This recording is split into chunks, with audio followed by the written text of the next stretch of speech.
Le film s'ouvre dans la ville futuriste de Hokkaido, au Japon, où l'IA a évolué jusqu'à un point que les humains et les robots coexistent de manière transparente. Nous rencontrons ensuite Ken Kazuge, un homme au chômage qui passe la plupart de son temps à jouer à des jeux vidéo. Un matin, Ken est au milieu d'un jeu lorsque sa femme, Amy, arrive pour l'interrompre. Elle l'informe qu'ils ont un étrange robot dans leur arrière-cour et lui demande de s'en débarrasser. Cependant, Ken ne se soucie pas et continue de jouer à son jeu, ce qui le met en colère. Elle le gronde pour ne pas avoir d'emploi et refusant d'aider avec les travaux ménagers de base. Frustrée, elle s'enquête sur l'entretien d'embauche qu'il avait hier.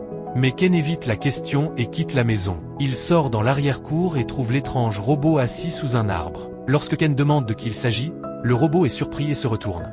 Après un certain temps, le robot se présente en tant que Tang, mais il n'a aucune idée d'où il vient et semble avoir perdu sa mémoire. Ken révèle également son nom, et Tang commence à répéter ce qu'il dit en japonais brisé. Suite à cela, Ken emmène le robot dans une cour de parrain à proximité pour en éliminer. Le propriétaire dit qu'il va éliminer les pièces et le vendre, alors Ken décide de le laisser là. Alors qu'il s'éloigne, Tang appelle à plusieurs reprises son nom, mais il l'ignore, et continue sur son chemin. Cependant, le robot s'échappe immédiatement de la cour de Scrassi et commence à le suivre. Plus tard, Amy est à la maison lorsqu'elle reçoit un appel de l'hôpital où Ken était censé interviewer pour un poste de stagiaire hier. À son choc, elle apprend qu'il ne s'est jamais présenté du tout. En ce moment, Ken arrive à la maison, suivi de Tang. Le robot examine curieusement les photos du salon et commence à prendre plusieurs tissus de la table. Il doit être attiré par Amy.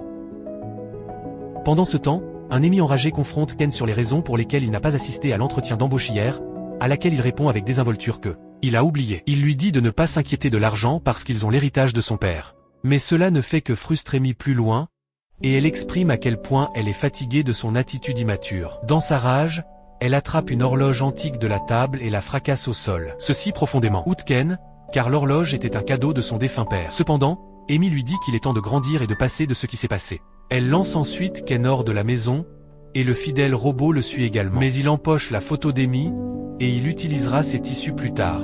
Plus tard, nous les voyons tous les deux à un arrêt de bus, et Ken est très inquiet de sa situation. Alors qu'il avance ce qu'il faut faire ensuite, il remarque une sorte de liquide qui fuit de Tang. Un curieux Ken ouvre ensuite l'éclosion du robot et découvre les systèmes Atobo écrits à l'intérieur. Il s'avère que c'est le nom de l'entreprise, qui est le meilleur fabricant d'androïdes du pays. Après avoir fouillé le site web de l'entreprise, Ken découvre qu'il propose maintenant de nouveaux robots en échange d'anciens.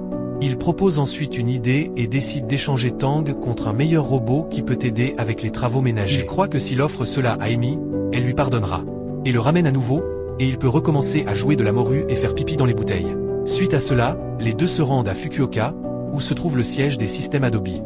Dans l'avion, un enfant assis en diagonale devant Ken lui jette des bonbons. Ce dernier lui dit de s'arrêter, mais l'enfant continue son comportement espiègle.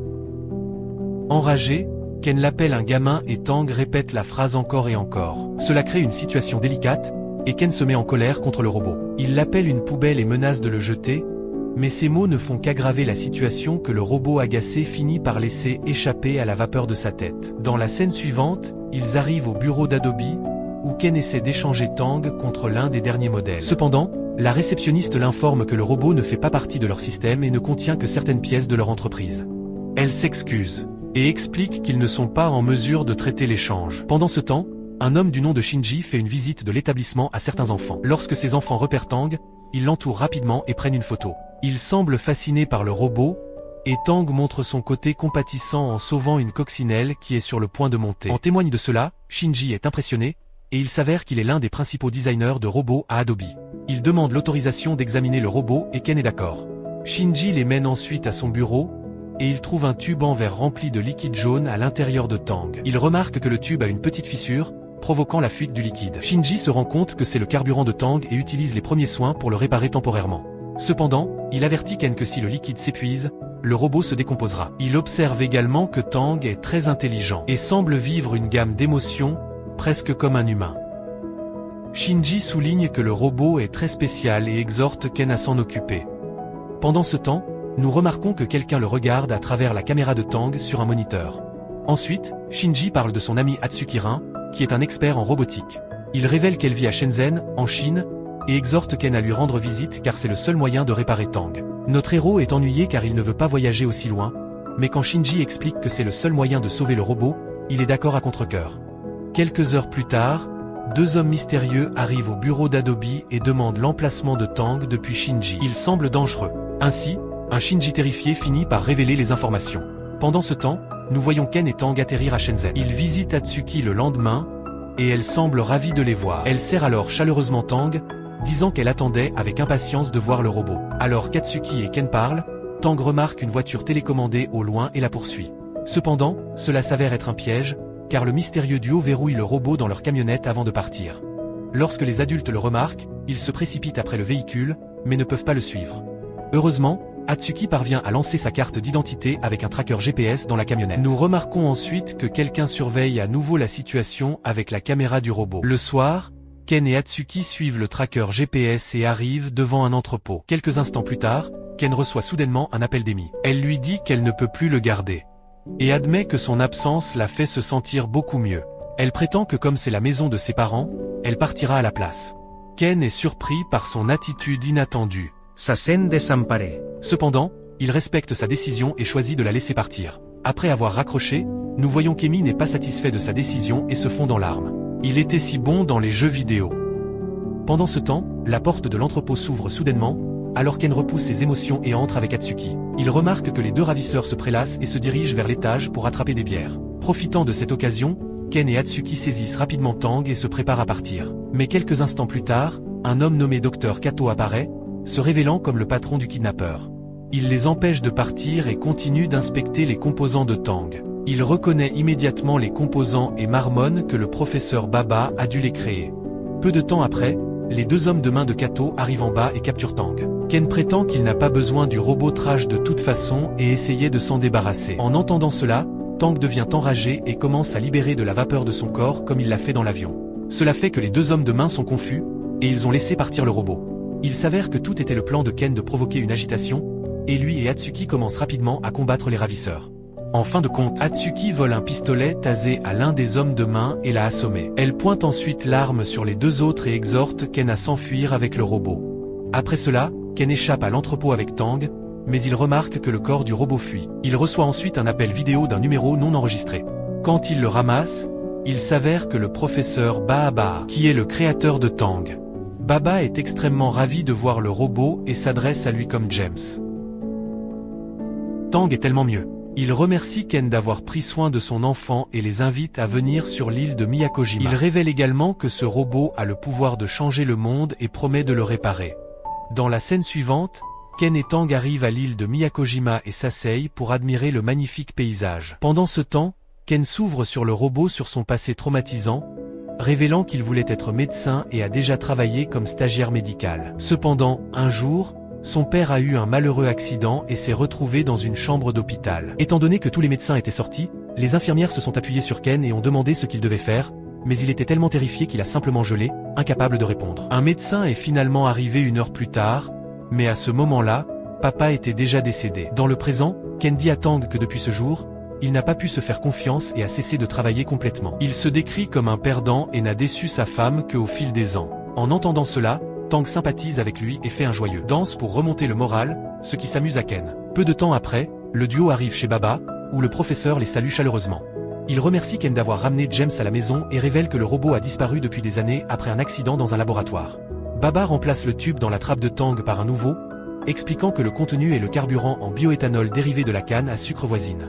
Cependant, Tang ne semble pas heureux de voir le professeur et essaie de se cacher derrière Ken pour la protection. Ce dernier sait qu'il n'est pas en mesure de prendre le robot et continue de partir. Tang s'accroche à ses pieds et le supplie de le ramener à la maison avec lui, mais Ken l'ignore avec un cœur lourd et s'éloigne. Après avoir marché pendant un certain temps, Ken rencontre le Dr Kato, qui est en route pour la maison du professeur. Il devient inquiet quand il découvre que Ken a remis Tang à Baba. Kato commence alors à raconter un accident qui s'est produit il y a 5 ans.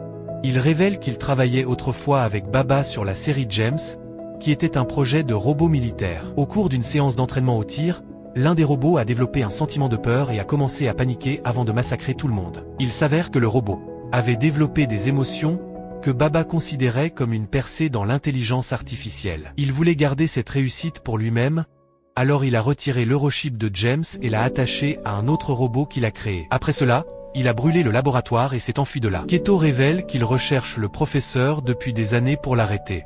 En entendant tout cela, un Ken inquiet prend la voiture de Kato et se précipite pour sauver son ami. De retour dans la maison, Baba essaie d'extraire l'Eurochip de Tang, mais le robot terrifié s'enfuit. Ken y arrive peu de temps après, et il va directement à l'intérieur du laboratoire. Il parvient à trouver Tang, et les deux tentent de fuir, mais Baba ferme rapidement toutes les portes en utilisant son système informatique. En ce moment, Keto arrive également, mais il est coincé dehors et ne peut pas entrer dans le laboratoire. Après cela, Baba informe Ken qu'il l'a regardé à travers la caméra du robot tout le temps. Il l'appelle un perdant pour être coincé dans le passé et incapable de subvenir aux besoins de sa famille. Il révèle ensuite son plan diabolique d'utiliser l'intelligence du robot pour devenir l'homme le plus puissant du monde. Par la suite, le professeur s'approche de Tang avec une hache, mais Ken marche sur son chemin. Baba se demande pourquoi Ken aide un robot, qui n'est rien de plus qu'une machine. Mais Ken soutient que Tang est son ami. Le professeur n'aime pas cette réponse et l'attaque avec un bras robotique. Mais Ken et Tang travaillent ensemble pour l'arracher. En fin de compte, Ken frappe le vieil homme avec le même bras et le frappe inconscient. Mais juste au moment où il semble que le danger ait été évité, un placard lourd tombe à proximité et Tang est écrasé en dessous. Ken se précipite pour sauver le robot, mais son carburant fuit, le rendre incapable de bouger. Ken essaie de changer le tube de carburant, mais Tang ne se réveille toujours pas. Réalisant qu'il ne peut pas faire ça seul, il appelle Kato. Et ce dernier lui demande de vérifier si le câble menant à la batterie est connecté. Le cordon est cassé, donc Ken attrape un outil à proximité pour le réparer. Keto lui ordonne ensuite de connecter l'unité centrale ensuite. Il y a 2 sockets. Ken demande lequel utiliser, mais Kato dit que seul Baba le sait. Il prévient que s'il échoue, il y aura un court-circuit et Tang sera détruit. Cela laisse Ken dans une situation désastreuse, et il se demande s'il doit le traverser ou non. Le souvenir de la chirurgie de son père recule. Mais Ken rassemble tout son courage et finit par sélectionner une prise aléatoire. Sa supposition s'avère correcte, et le robot commence bientôt à se réveiller, mais il semble avoir perdu tous ses souvenirs et se présente. Alors que James, un Ken désemparé, dit au robot que son nom est Tang et raconte l'histoire de la façon dont ils se sont rencontrés et se sont retrouvés dans cette situation. Étonnamment, cela ramène les souvenirs de Tang, indiquant qu'il peut ressentir des émotions. Je suppose que c'est ainsi que cela n'a pas de sens. Il appelle finalement Ken par son nom et dit qu'il l'aime. L'homme est ravi d'entendre cela et répond qu'il aime aussi Tang. Dans la scène suivante, plusieurs flics arrivent à la maison et arrêtent le professeur Baba. Ken rentre ensuite chez lui avec Tang et trouve sa femme, qui est sur le point de partir. Ken remarque qu'elle a réparé l'horloge antique de son père, ce qui le rend très heureux. Il veut maintenant l'arrêter, mais il a trop peur de dire quoi que ce soit. Par conséquent, Tang joue un message enregistré de Ken. Dire qu'il redeviendra un médecin et passera de ce qui s'est passé dans le passé. Il exprime sa détermination à être une meilleure personne et à reconquérir sa femme. En entendant tout cela, Yumi se sent très émotif et décide de pardonner à son mari. Ken s'excuse également en larmes pour tout et promet qu'il deviendra un meilleur mari pour elle. Le film se termine ensuite avec le couple partageant un baiser passionné après avoir couvert l'œil de Tang avec un tissu.